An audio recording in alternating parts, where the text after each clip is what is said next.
Machiegni kendo nyakwara jwang' chenro en rameny piny wadhi mbele gi weche manyien.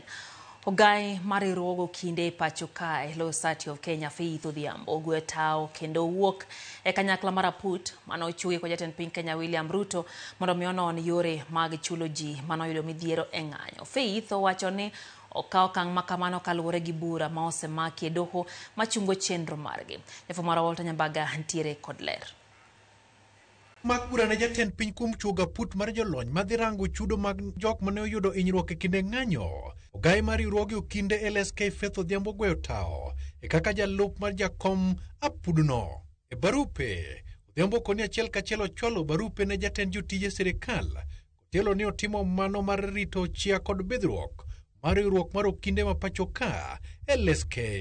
Odhiambo bende olero ni kaluwore ni bura mar wach Apudno pod kuome omok e rotedo makero goya e kendo ng'eto mare biro chien. Thuolo mane ochiw ne Apudno bende en dweche adek. Faith wacho ni nyaka sani odong' mana dwe achiel kende. Bende onge gima gisetimo, omiyo yango ni onge tiende bedo jalup jakom mar Apudno maonge gima gitimo. Odhiambo dhi nyime kendo lero ni gi ndalo 30 modong' ge gima Apudno nyalo loso manyalo chiwo ratiro ne jo Kenya kendo biro chuno mondo med Apudno thuolo koponi doho ogolo ng'eto ni ne ochuoge kotende kod chik. E baruano bende yango ni jok mane oyudo hinyruok osebiro ka chopo kuome kod ywak ka chunygi ool ni karang'o ma Apudno biro bedo mondo migi itgi mondo giwach gik manie chunygi.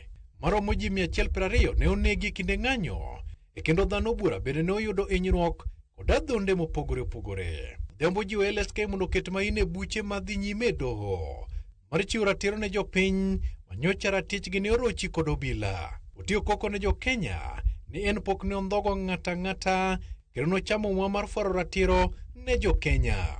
Walter Nyambaga, Ramogi TV.